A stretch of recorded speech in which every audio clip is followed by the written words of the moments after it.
मित्रों नमस्कार। मैं राम सिंह आज आपके सामने मैं इतिहास की एक विशेष घटना के साथ प्रस्तुत हूं। यह घटना जितना आपको रोमांचित करती है उतना ही आपके रोंगटे खड़े कर देगी। इतिहास की ये घटना अपने आप में विलक्षण है। हमने सुना होगा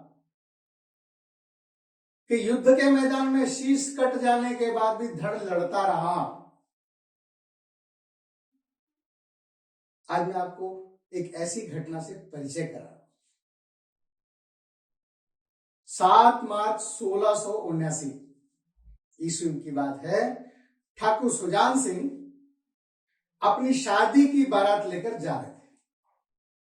22 वर्ष के सुजान सिंह किसी देवता की तरह लग रहे थे। ऐसा लग रहा था मानो देवता अपनी बारात लेकर जा रहे हैं। उन्होंने अपनी दुल्हन का मुख भी नहीं देखा था। शाम हो चुके थे, इसलिए रात्रि विश्राम के लिए छापोली में पड़ाव डाल दिया। कुछ ही क्षणों में उन्हें गायों में लगे घुंघरूओं की आवाजें सुनाई देने लगी। आवाज स्पष्ट नहीं आ रही थी, फिर भी वे सुनने का प्रयास कर रहे थे, मानो वो आवाजें उनसे कुछ कह रही हो।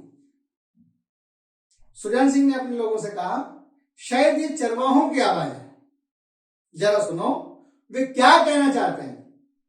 गुप्तचरों ने सूचना दी कि युवराज ये कह रहे हैं कि कोई फौज देवड़े पर आई है। वे चौंक पड़े। कैसी फौज? किसकी फौज? किस मंदिर पर आई है?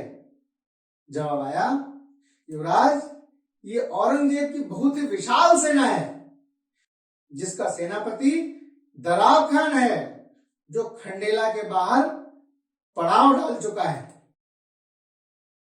कल खंडेला स्थित श्री कृष्ण मंदिर को तोड़ दिया जाएगा। निर्णय हो चुका था। एक ही पल में सब कुछ बदल गया।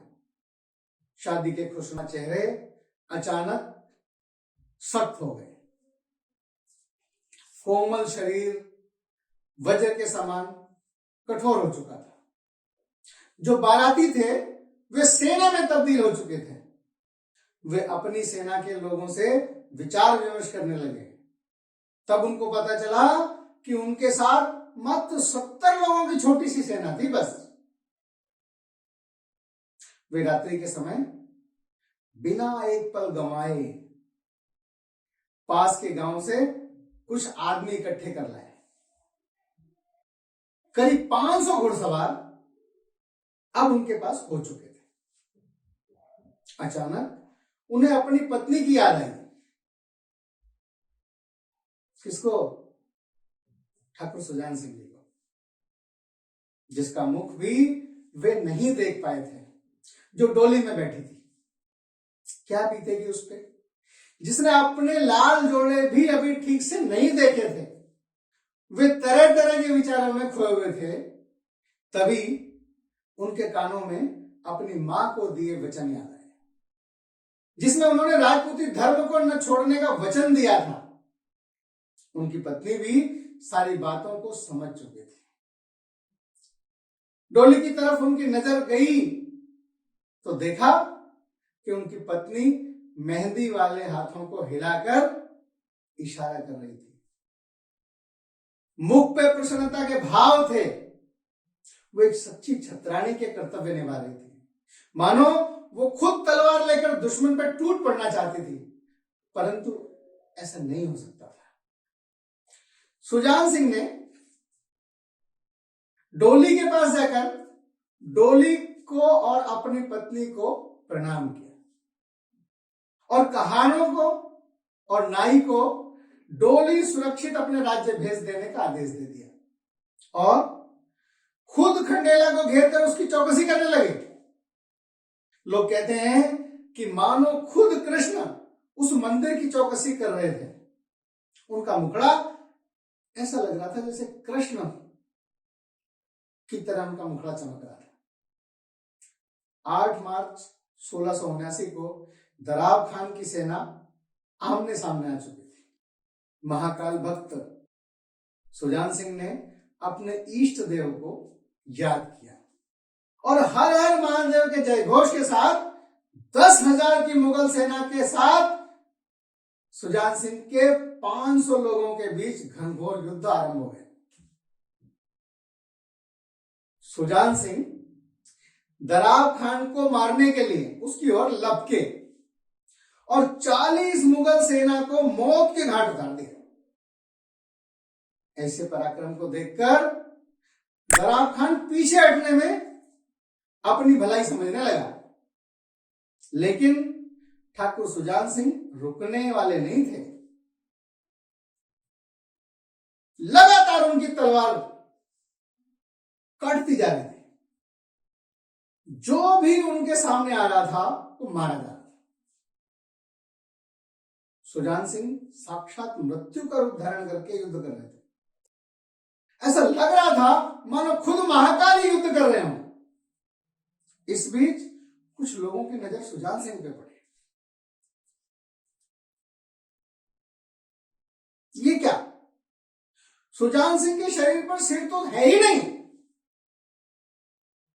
लोगों को घोर आश्चर्य हुआ, लेकिन उनके अपने लोगों को यह समझते देर नहीं लगी कि सुजान सिंह तो कब के मोक्ष को प्राप्त हो चुके हैं। ये जो युद्ध कर रहे हैं वे सुजान सिंह के इष्ट देव हैं। सबने मन ही मन अपना शीश झुकाकर इष्ट देव को प्रणाम किया। अब दराब खान मारा जा चुका था, मुगल सेना भाग रही थी, लेकिन ये क्या? सुजान सिंह घोड़े पर सवार बिना सिर के ही मुगलों का संहार करते रहे। उस युद्ध भूमि में मृत्यु का ऐसा तांडव हुआ जिसका अंदाजा इसी बात से लगाया जा सकता था कि मुगलों की 7,000 की सेना अकेले सुजान सिंह ने काट डाली।